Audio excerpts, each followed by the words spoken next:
All right, guys, what's going on? Welcome in. So it's episode 9 of the Jetscentral Let's Talk Jets radio podcast. Tyson, what's going on, man? How's it going? Bro, Victory Monday. Who would have thought? Victory Monday after the Eagle game. Incredible. 3-3 going into the bye. Absolutely insane. And then what's even better is 2 weeks to prepare for the 1-win New York Giants. So I know there's a ton to get into, right? Eagles game, kind of previewing the future. And also one thing too, I figure we can probably talk a little bit about at the end. I'm curious to hear your thoughts. Potential trade deadline, buyers, sellers. What are you 100%. kind of thinking there? But I guess first and foremost, man, the Jets upset the Eagles. I couldn't really. I know we talked a little bit about it on the last episode, right? The potential about being 3-3, the potential of being a 500 squad going into the bye, just what that would do, not only just for the record, the standings, but for team morale and everything like that. So what was kind of your takeaway from the game?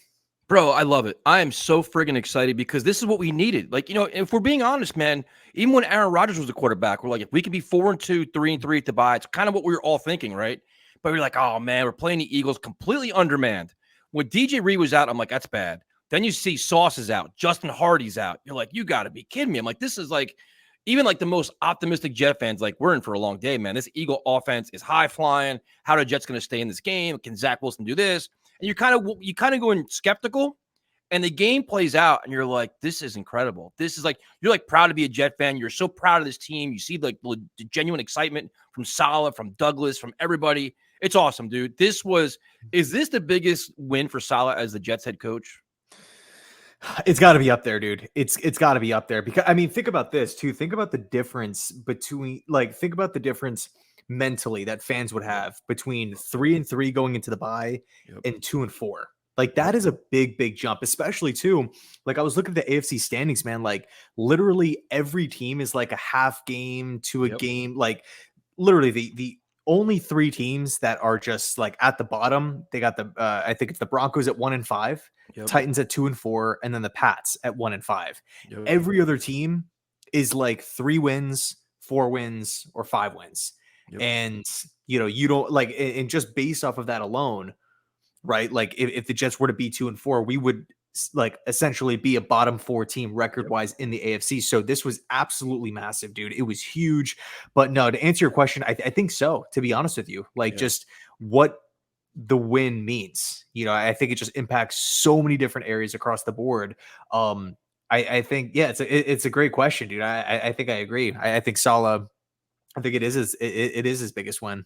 And the thing is, too, it's like now this team is starting to believe they can win these games. Like, look at who they played against. And like, we're kind of like, oh, like they beat Josh Allen week 1. Now they beat Jalen Hurts. They were toe-to-toe with Mahomes. Like, you had the clunker. The Patriot game is going to drive us all crazy. But the win yesterday kind of offsets that, even though it's an NFC team. But it's a huge win, man. And this team's starting to buy in where it's like, all right, listen, they talk the talk. They're slowly walking the walk now, especially defensively, dude. Like, we make jokes about DJ Reed 85 Bears comments. They're doing some things that I've never seen as a longtime Jets fan.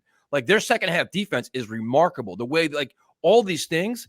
And like you said, now in terms of confidence, like all the hard work's paying off. So now whatever Saleh's preaching and Ulbricht's preaching, they're all buying in now. Like, you know what? We're a close, united group. We're developing. We've won 2 games in a row. And it's like, it's not how you start the season, man. It's how you end the season.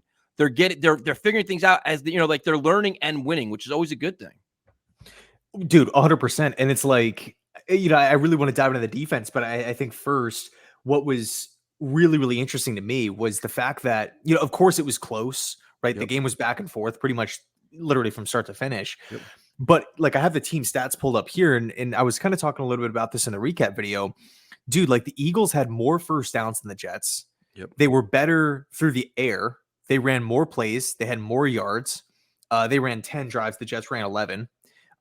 They were better in the red zone. They were flagged 4 less times, and they had more time of possession by just over 1 minute. And the Jets came out on top 14-20. And the big, discrepancy or the big, statistic that is flipped in the Jets' favor is the 4 turnovers to 0. I think that was huge, right? I think, I guess we can kind of slow it down because there's so many things that I want to get into, right? Zach Wilson, the hack at the offense, kind of all over the place here. But Yeah, I guess we could kind of stick with the defense. I think you're 100% spot on. This defense is absolutely phenomenal, bro. Like Yep. no Gardner, no DJ Reed, right? They went out there. The linebacker play was unbelievable. Quincy Yep. Williams again, dude, Yep. again shooting gaps, Yep. making stops. He had the tackle for loss. He had the fumble recovery, pass defended against Quincy Williams and CJ Mosley. I think it was Mosley that knocked the ball Yeah. out. It did. Yep. And dude, the linebacker play has just been flat out unbelievable for this Jets team. I know it's not, like we don't really have like a Micah Parsons and Nick Bosa, TJ Yep. Watt, and Myles Garrett, but dude, Mosley and Williams, I cannot say like realistically speaking, I can't ask more of these guys. Like literally Nope. what these guys are doing every single Sunday in coverage, coming up and stopping the run, defensive IQ, being the leaders of the defense, the Yes. glue. I feel like there's a lot of, when we do have injuries and whatnot, it's awesome to know that we have good linebacker play in the middle to help just solidify everything. Yeah, they're relentless, dude. That front, the whole front, defensive front is relentless. Their speed, their athleticism, their intensity. They never give up. They play 4 quarters. They get stronger as the game goes on, which is remarkable. Quincy Williams is playing like an all-pro, dude. He is like, he gets better like every game. He's explosive. He's attacking. And the one thing that I don't think we give Ulbrich enough credit, because we always criticize him for his scheme. Oh, this soft zone sucks. And you're doing this and doing that. But in big moments, they blitz. They get more aggressive. They tighten it up.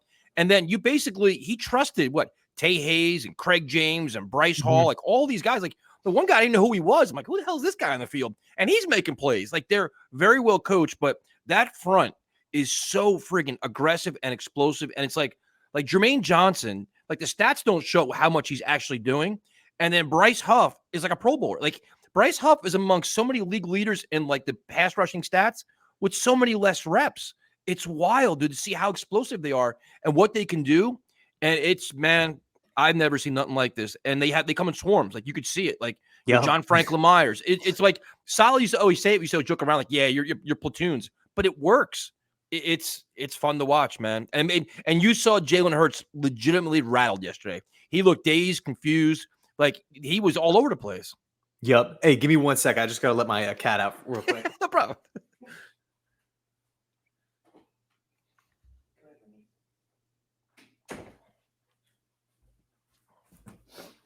But yeah, dude, to your point, it's like the whole platoon rotation thing on the D line.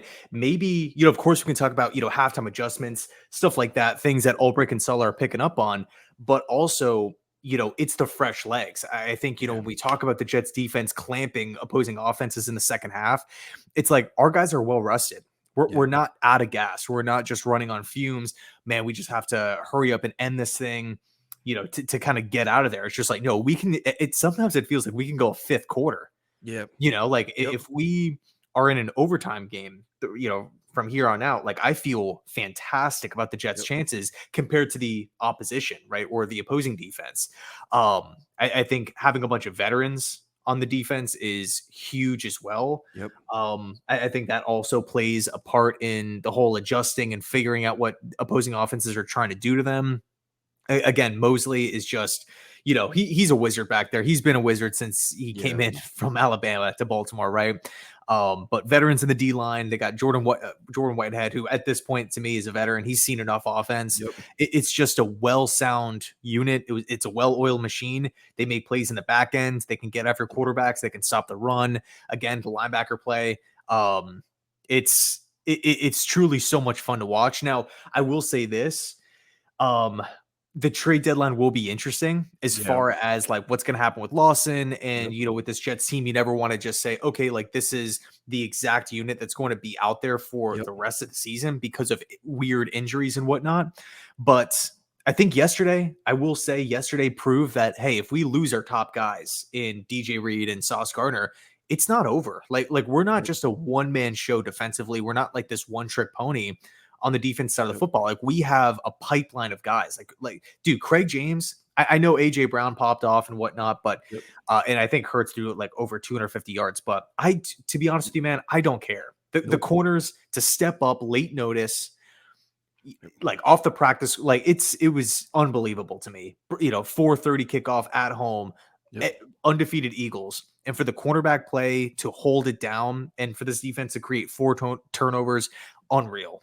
Yeah, and what they do is they face adversity and keep bouncing back. Like every week, they're good for one personal foul, one roughing the passer. They're good for one Jordan Whitehead, like big tackle. He goes for the kill shot, bounce the guy scores. Like they're unfazed, dude. And that's where your leadership comes in. We're like, all right, we made some mistakes, bounce back, bounce back. Like Tony Adams with a huge pick. Like they all contribute, they all buy in, man. And like you could see how united they are. And the thing with Carl Lawson, like I know a lot of people want to ship him out. We can talk about the trade deadline later, but it's like you have a group of pass rushers that are very good. God forbid one of them goes down, he's the next man up. Like he doesn't have to be your starter, but he's still a quality player. I'm not getting rid of him unless he asks for a trade. I'm not getting rid of him for like a 6th-round pick. Like, all right, you're gone. No, he could be a piece of the puzzle. Because yesterday, in a couple of plays, he contributed big time yesterday where he had a really good push. He pushed the pocket back and kept the guy in there. Like he had, like it was on one of the sacks, especially. He did some really good things there. But I think people are so enamored with Bryce Huff and Jermaine Johnson. They're kind of like want to discard Lawson. I wouldn't be so quick to do that, man, because Will McDonald is explosive. He's fast, but he still lacks some certain things he has to bring to the table where Lawson already has those. So I wouldn't be so quick to ship him out, man. Yeah, it's interesting. I think, of course, we got Will McDonald in there too behind Johnson and Huff. Yep. But like another thing, it's like Clemens, and even if you need him to, like John Franklin Myers can play D end. Yep. So I feel like the Jets defense will not really miss a beat if they parted ways with Lawson. But no, I'm with you. I mean, if we're talking about like a pick swap, a late round draft pick, I'm keeping them. I'm keeping them. Like I'm not rolling. I'm not diminishing the depth on this roster. And it's a roster that's been known for getting banged up throughout the years. The only way I'm trading Lawson is, of course, blowing away like a high draft pick or something like that. Even like a middle round pick, I would be interested. Like a round 4, like I would pick up the phone. Yep. Or if it's a player for player swap. Yep. Like one player I'm interested in is Hunter Renfrow. Like if the Raiders want to get rid of him, yep, and they're looking for a pass rusher, which has been reported, and they're like, hey, we'll give you Renfrow for Lawson, and Renfrow's under contract for this season and next year, I would do that. Yeah. But I think it just speaks volumes about the depth of defensive end, depth at specific positions, depth at corner. Yep. It was just, again, I keep saying it was just an unbelievable day defensively. I think I forget the exact layout of how the Eagles scored, but they got in for 7 early on. I think it was their first drive of the game. That's the one problem, the Jets defense. That's the one. If there's one criticism of the Jets defense, it's that, man. It's those first quarter drives. That's exactly what it is. You take away that, their stats are even more ridiculous. Yeah, and I'm trying to find, I think honestly the Jets held them scoreless in the entire second half, which is huge. Yep. And I saw a lot of people complaining like, man, we got to get in for 7. We're still having the red zone failures and whatnot, red zone shortcomings, and we're probably another topic that we're going to talk about here. Yep. But dude, another game where Greg Zuerlein's field goals are the difference in the end. We needed Zuerlein's points against the Chiefs to hang in. We needed Zuerlein's kicks for the win in Denver. We needed him yesterday. He's such a luxury. Yeah, and that actually benefits Sal too, because he can be a little more aggressive on defense as well. You can take some chances, and you have like the biggest criticism about the Jets defense in the past was they don't get turnovers and they don't get off the field in big spots. That's completely changed this year. Completely changed. Because like last year, they were always dropping the interceptions. They weren't getting the forced fumbles. Like we would be laughing about it. Like the ball literally bounced away from them. They're getting the bounces this year. They're getting turnovers.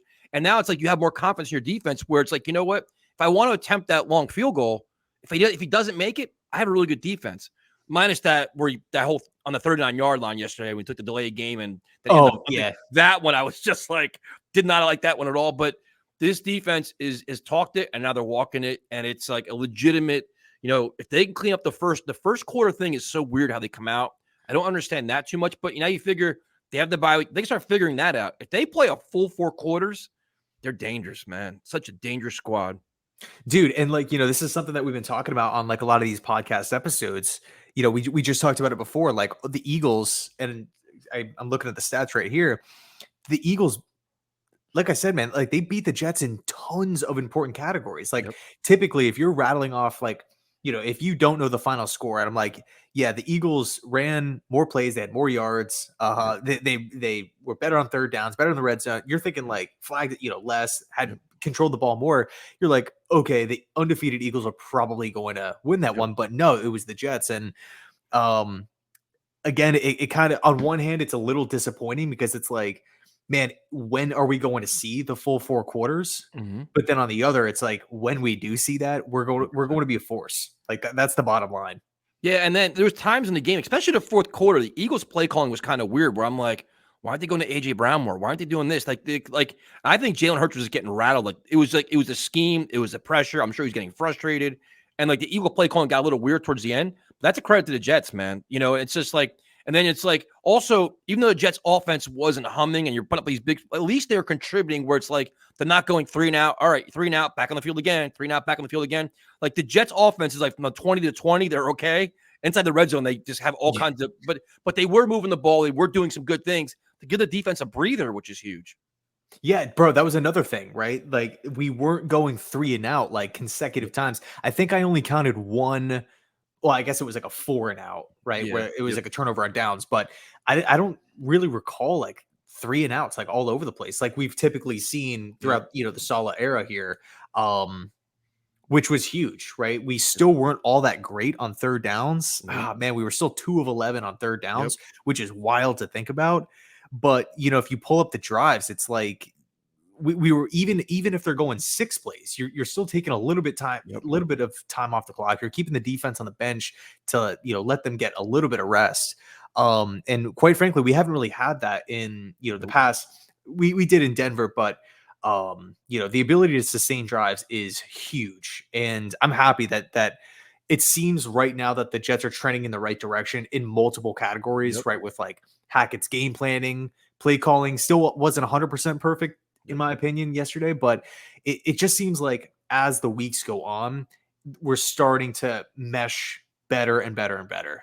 Yeah, and that's the thing. It's like it's a young quarterback still in a brand new offense, and they're all trying to figure it out. Meanwhile, they're playing behind a makeshift offensive line where it's like, then Joe Tippmann goes out, and you're like, you've got to be kidding me. I'm like, can anybody else get hurt? I'm like, now, like, I think Zach was sacked 5 times. I think 2 of them are probably his own fault, but like, you want to establish the run. Tippmann goes down. Schweitzer comes in, and early on, he was terrible. He was just getting pushed off the ball like he was just standing like a piece of hay. But then he came out and got better. But it's like, look at all the adversity they faced on offense. And it's like early on, it seemed like they wanted to have Breece Hall more as a receiver than a running back and Dalvin Cook as the running back. But I'm like, just get the ball in Breece Hall's hand. I don't care how you do it, because the defensive line, the Eagles, you figure we're going to get some push because the Jets' offensive line was struggling a little bit. And they find ways to rally, man. It's just like, it's just weird. It's just strange to watch because it's ugly. You get frustrated watching it, but it's productive. Like they're getting enough out of it right now. It's not sustainable. You can't do this for another 10 games, but you can see progress, and I guess if you want to start with the offensive line play, and the other thing is Becton's holding his own, dude. Yeah, I know. This guy hasn't played in 2 years, and he's pushing guys around. He's getting more confident, and I'll say it now: when Dwayne Brown comes back, I'm not moving Becton, dude. I'm keeping him there. Yeah, no, I'm with you. And, to that point, I thought Mitchell looked okay too at right tackle. Like he wasn't a liability in my opinion. Again, was he perfect? Was he a top 5, top 10 guy? No, but like he did enough to me where it's just like, all right, hold on a second. Maybe we have something here. And, going back to last year, I was impressed with what Max Mitchell, displayed. Now, it's not to say that I'm not interested in O-line via trade or Lyle Collins or something like that. I'm still interested because same situation with the Lawson, roster spot depth, for depth purposes.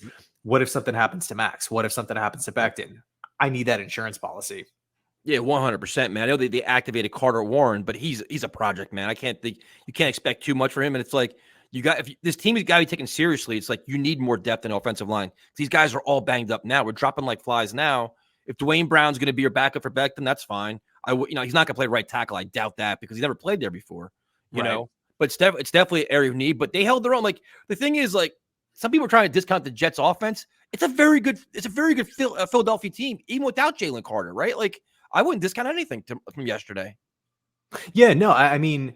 I know on paper, like if you're just like a fan of, you're like, you missed the game. You're like looking at the stats. You're like, oh, Zach Wilson went 19 of 33, 186 yards, no touchdowns, like average, like just over 5 yards. I think, 5.6 yards per pass. It's like not all that impressive, but to me, Wilson just like all I'm asking for Zach at this point, can you grow a little bit, like just a little bit better, a little bit better, a little bit better every single week? And like you said, dude, good defense, banged up offensive line, Yep. a lot of pressure. Nobody, I mean, like we all saw the like the panels picks and stuff. Yeah. Nobody had the Jets winning, man. Like Nope. nobody. And I think in the big moments, Zach made the throws. He wasn't perfect, obviously. Nope. I think he did miss a few, but like that 2 point that the 2 pointer was huge, man. Yep. Like I was going nuts when that happened. There were moments too where like you saw the athleticism, and Yep. sometimes it doesn't go his way and he gets sacked, but like it's just again with like as the weeks continue to pass by, it's like you're just hoping that it's slowly clicking, slowly just Yeah. making steps in the right direction. He's progressing, he's growing as a young quarterback, and him and Hackett are kind of feeling each other out a little bit. And if Wilson's getting a little bit better, Hackett's on the other end saying like, okay, like this is where we're having success, or this is really what Zach's like, this is kind of what he's into to a certain degree, or this isn't working. And I felt like we saw a lot of not necessarily a trial, because these are regular season games. Like if you're approaching games as like a trial run, then I have a lot of questions. But I felt like in the week 2, week 3 performances against Dallas and New England, there was a lot of stuff where it was like Hackett was full steam ahead. This is like my offense and Yeah. whatnot. And then once week 4 rolled around, it's like, okay, actually let's start changing the offense to maybe Zach's strengths. Yep. And I think since that moment, and I know we lost against KC, but we're 2-1. Lost KC, beat Denver, beat Philly yesterday. Yep. Things are trending in the right direction. And again, I think that also trickles into morale. Garrett Wilson, I thought was unbelievable yesterday as well. I think he had 8 snags. He had one drop where it was like a one-hander in the end zone. Yep. I'm like, dude, if he would have came down with that, Yep. it would have been insane. But no, I think, one thing that we always talked about as fans, like even going back to last year, was can we just have Zach go in there and manage the game? Yep. 100%. These numbers are game manager numbers. 19-33, 186 passing yards, no picks. Yep. Of course, you want to, I guess, clean up the 5 sacks, but that's not all on him. That's game manager-esque. And what ended up happening in the end, the Jets won. Yeah, and the thing is, too, I think Aaron Rodgers being back in the building helps out a lot, man. I think Aaron Rodgers sees a lot. He can give insight. He can point out things. Walks off the field. Hey, man, look for this. Look for that. Clean up this. But, I mean, I've been a big Zach critic. Dude, his footwork is getting better. His accuracy is getting better. He made throws yesterday that he didn't make last year. Not even close. He's a lot more accurate. The one bootleg, he took a big hit, got the ball over. There was the Conklin. Things like that. He did a little shovel pass that was perfect. Like, he's getting more comfortable. He's getting more confident. Hackett's helping him out. It's not perfect. It's not always pretty, but he's developing and progressing, and they're winning. And the thing is, like last year, they were winning in spite of him. When they went that little 5-game win streak, it was like, oh, they're winning, but Zach was getting 100 yards passing, wasn't really doing a lot. Now he's actually helping them win. He's managing the offense. He's getting it out. He's spreading the ball around. You got Garrett Wilson involved. You get Conklin involved. Ruckert with a big catch. Like, he's doing good things, man. And it's a work in progress. Like, this is what you played 6 games. You get the bye week. You can learn there. You can develop more, clean up some stuff. He's going to get better as the season goes along. So, like I said, it's not perfect. He's not a top 15 quarterback, but right now he's doing enough to help the Jets win. That's all that really matters. Yeah, dude, 100%. Yeah, I totally agree with you. I don't think anybody was expecting Zach to like just go from horrible to elite in a few weeks. There's like the onboarding process, right? There's going to be, especially if he's working with a brand new OC, new play caller, and new system here. And even too, like he would probably in his mind was thinking, I'm not even going to play this season. Exactly. Yep. So I think that's also kind of a mental hurdle. So, really the point is, again, for me, it's like, I'm not expecting the world from him at this point. Nope. I'm just hoping he can grow a little bit, each and every week.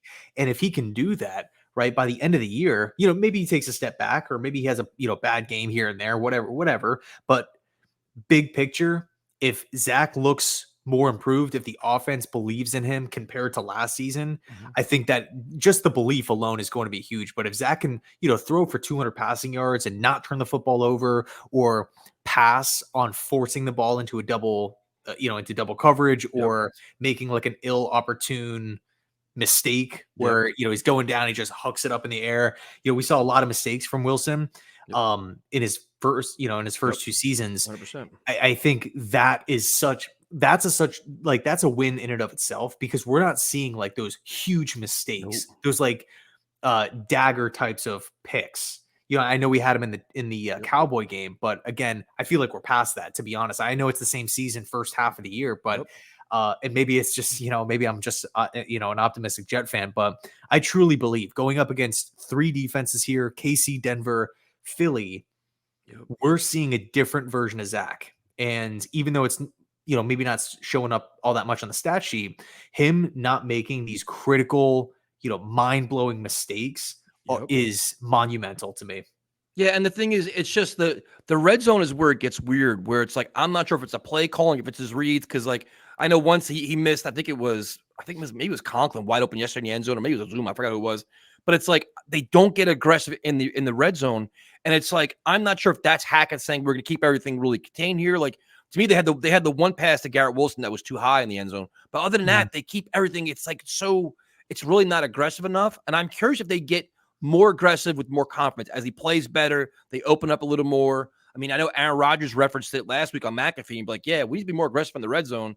They weren't really yesterday. And the thing is, it's like, think about how Zach's playing without a running game, because they're not really effectively running the football, right? Like how many rushing yards they had yesterday? They didn't have a lot, so it's like, you're like last year, they're running the ball for like 180 yards a game. He's like, all right, he can do play action pass. Yesterday, they're not cracking off big runs. So he's, it's not like he has, you can try your play action pass. Sometimes they're not going to bite on it because Breece Hall's not established yet. So the play calling, what'd you think about the play calling, man? Just like between the 20s, they're good. Yeah. Red zone, like you're just like red zone right now means stop. They stop from scoring. Like I don't know what happens there. Yeah, I like it's such a I think it's easy for A-Rod to like hop on the McAfee show and say that, because like he's thinking of it from like his perspective. Yeah. But if like you are Hackett and it's your first time with the Jets, and everybody knows Zach Wilson's kind of resume of interceptions and the mistakes, and just like at some point, like literally red zone turnovers, dating back to last season and the season prior, there's probably, and also the underlying thought, hey, we got a really good defense, and we also have a really good kicker. So it's like if we crack like the 20, within 25 yards, I think there is somewhat of like a mentality shift with Nathaniel, where he's like, you know what, it's a free 3 points. Let's dial it back, maybe get a little bit conservative. Let's not take those 3 points off the board. If we score great. But the three, like we did our job, we got to the 25. Hopefully, if something breaks free, awesome, we'll get in for 7. And our defense is going to have our back, and Zerline's going to knock in the 3 points. But I don't think that's like a winning formula for a team like this. I think, certain like to me that's a winning formula for like the Rex Ryan Jets back in like 2010, where the defense was like top notch, ground and pound. You can run the ball, you can bully teams and beat them down, just run them into the turf.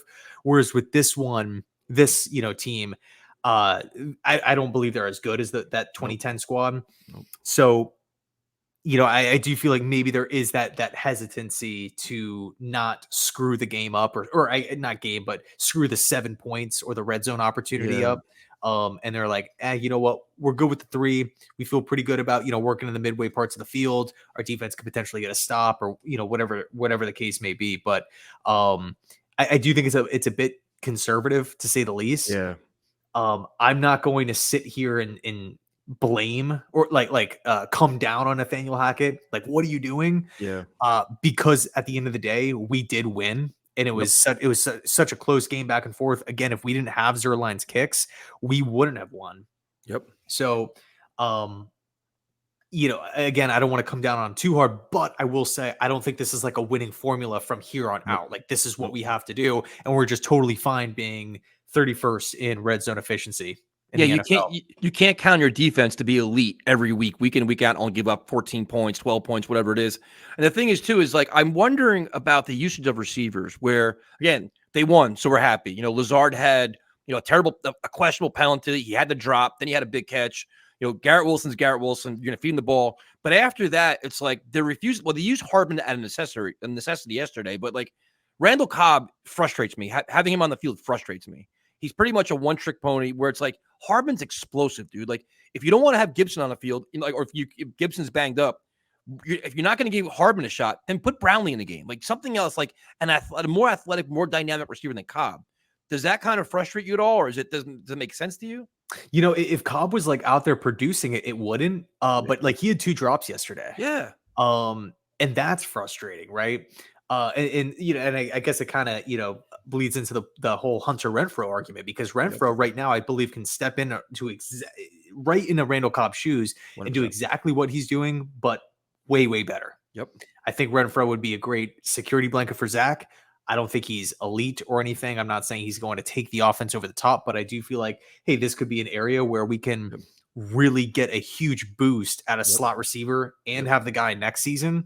And then if you look at like contract purposes, like everything from a contract standpoint, Garrett Wilson, Alan Lazard, and Hunter Renfrow are going to obviously be here this year, but also next year. So I'm with you. Cobb definitely frustrates me. And like also on punt returns too. Yeah, like that's really where I feel like Gibson should be out there thriving. You know what I mean? But you know, for him to not be back there, and you know, I guess maybe the mindset or the thinking is like, okay, Cobb's a veteran. He's not going to go muff the punt or make some special teams error in a close game against the Eagles, and a game that, you know, we kind of feel like we're in and we should win. You know, at the end, the defense is doing enough. But again, I think it kind of it goes hand in hand with like maybe the conservative mindset. Yeah, I want one more playmaker, man. I'd call Corey Davis. Hey, Corey Davis, are you still retired? Like, are things, you know? I think because like you need somebody else. Like Cobb isn't the answer, man. And if it's not Cobb, it's not Hardman. Who is it? Right? Lazard is decent, but you need somebody else, man. I really think, like, I love your Renfrow idea. I think it's a really good idea, but it's like I'm hoping the offense opens up more, and that means, you know, more opportunities. Now maybe it could be to the tight end group, because Rucker has like a big catch every week. Conklin's becoming a great asset. Uzuma's kind of whatever, but like maybe they feature those guys more, because you need more weapons in the passing game, man. Yeah, 100%. And I think, you know, no matter what the Jets do, or like if they add a player, it's only going to bode well, because I just don't feel like we're getting hardly anything from Randall Cobb. I like him. You know, I do. And, you know, I understand it with the Rodgers connection and stuff like that. But if it's Zach out there and there's like dropped passes and, you know, just a lack of explosion, it's just like, I kind of want to shift gears. I might want to go in a different direction. And if there's somebody out there, whether it's free agent, a trade, whatever, I'm definitely 100% exploring it. Yeah, and the other thing too, you look at the running back group where, like, obviously we all love Breece Hall. Dalvin Cook looked a little bit better yesterday, did something, but then it's like you have Izzy every week inactive, and I'm like, all right, he's explosive. He can add another element, especially. I'm gonna keep harping on this. If you're not going to use Hardman's speed, you need more speed on offense. Izzy has it, but can you have 4 running backs active? You probably can't, right? So it's like, how do you find a way to get him on the field? It's just such a weird, because I mean, like, I don't think you should activate 4 running backs. You know what I mean? And then it kind of maybe I think a lot of the thinking there, or you know, there's been a idea, you know, amongst like Jets fans. I don't know if you've seen it, but potentially moving Dalvin Cook. Now, I don't know who would trade something for Dalvin Cook at this point, especially like with his contract. But I think a lot of the thinking behind that, it's like, okay, well, we can finally activate Izzy, and he has all the tread on the tires. We're not using him, you know, so we can part ways with Dalvin Cook, 1-year deal. Another team can have him and take some of the money, and now we can just elevate Izzy, gain a little bit more speed offensively, and roll with a super cheap, super exciting option there. But I think the problem is, I do feel like Dalvin Cook is kind of the roadblock, because Breece isn't leaving. Michael Carter has been a bit disappointing. You know, like I don't know, just I don't know what it is. I still like him. I still think he could be a good young back, but just lately, I just feel like it's just, I don't know if it's lack of consistent playing time. That's what it is. Where his numbers just getting called like few and far between, and it maybe, you know, his head's not fully in it, not because of like himself, but just because of like game situations. But I don't know. It's just like there's been a lack of production from him as well. So the whole thing is interesting, but I do feel like it's more so a question of Joe Douglas. And it's like, all right, this is the position that we're in. What are we going to do to fix it? Yeah, and the thing is, even yesterday, I got pissed off right off the bat, because first series, Breece Hall, and it wasn't a long series, wasn't a long drive. Second series, here comes Dalvin Cook. I'm like, they almost feel like it's an obligatory runs. Like, all right, Here's your three carries, whatever else. I'm like, dude, like, give Breece Hall the ball, man. Like, this is like, I don't care about egos. I don't care about contracts. Feed this guy the ball as much as possible, especially when the first drive was nothing. Like, you know what I mean? Like, let him get in sync. Let him get rolling. Let him get the feel of the game first. And then I think you're dead on with Michael Carter, man. Michael Carter is an emotional player. We've learned that over the last year and a half. But it's like, I think lack of opportunity, lack of running, lack of this. And I think he maybe sees a stagnant offense or Dalvin Cook not doing much. Like, bro, give me a chance. Like, why can't I get a chance to do this? You know? So I think he kind of, you know, and it's understandable. I mean, everybody wants to play. But and I wonder, would he be a guy? I mean, could he be a trade candidate, Michael Carter? I think so. I mean, I was watching the Bills game with my brother last night, and he's just like, bro, like, you know, James Cook like looked pretty good last night, but he's like, whatever happened to Michael Carter? Yep. He like had a good rookie year for you guys. Like, why doesn't he play? Yep. And like, if you put yourself in like Carter's shoes, maybe he is like a little bothered because at the end of the day, like he was a mid round draft pick, came in, looked pretty good, you know, his rookie year. Yep. And it's like they draft Breece after that. They signed Dalvin Cook. Not to mention having Bam Knight on the roster too, and he had like some playing time.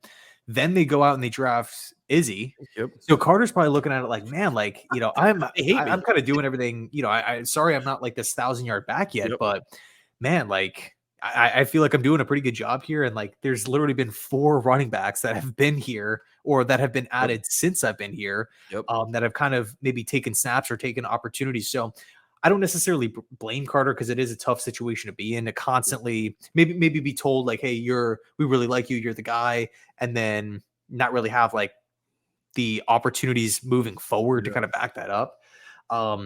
But at the end of the day, if he's here, if he's active, if he's on the squad, I am still expecting him to make plays.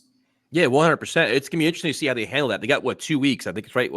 October 31st is the deadline. Mm-hmm. And then the other guy we didn't even mention, we probably should, is Irv Charles, because Justin Hardy was out, and I'm like, oh my God, another guy out, one of your best gunners.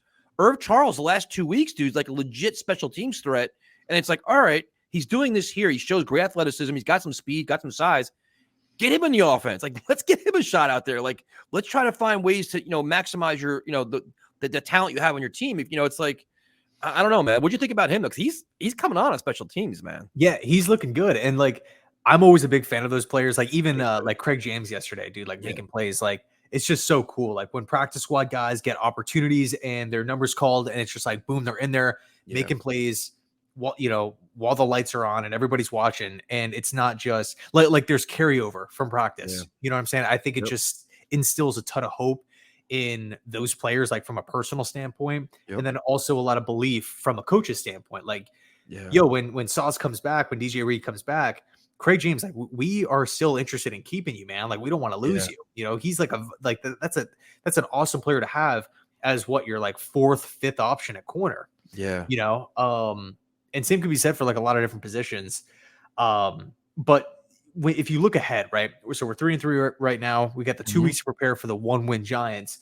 Personally, I'm not looking at that game as like an automatic dub. Nope. I mean, the Niners just lost. Philly just lost. Like anything could happen, right?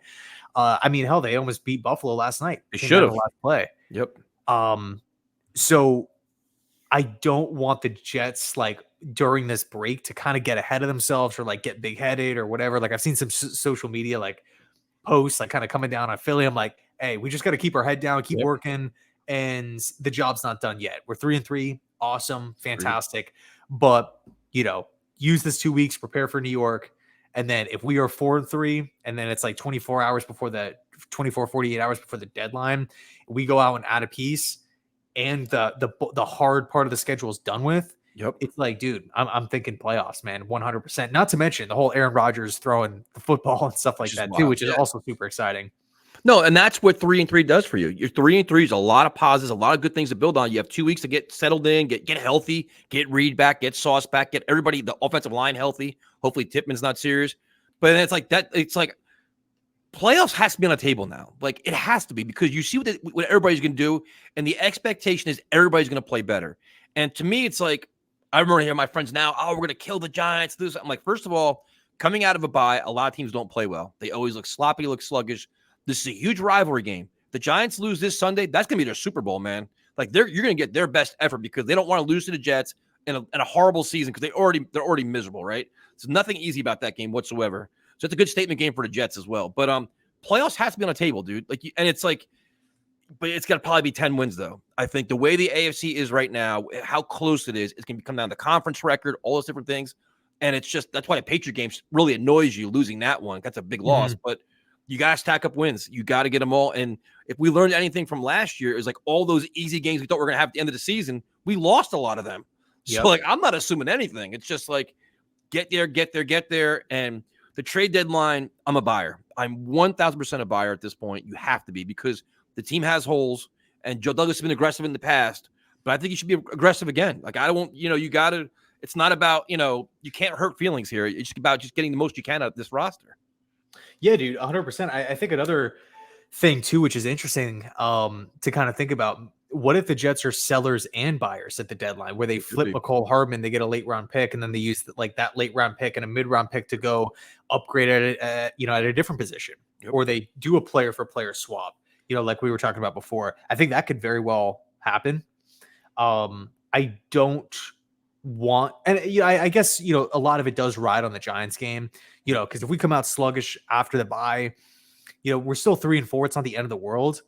And it is pretty encouraging knowing that, like, the Chargers are dropping games, the Bengals are dropping games, the Steelers are dropping games. Like, literally, dude, like, so many teams are 3-3. And the teams at the top, KC Miami, it's like they're games like we're not like 4 or 5. We're not in the Patriots' shoes, essentially, right? Yeah, we're not like, we have to hope every other team loses like for the next 3-4 weeks. We have to go on this winning streak or anything crazy. Like, we're right there, man. Like, a couple, assuming Zach gets a little bit better, right? Continues to grow.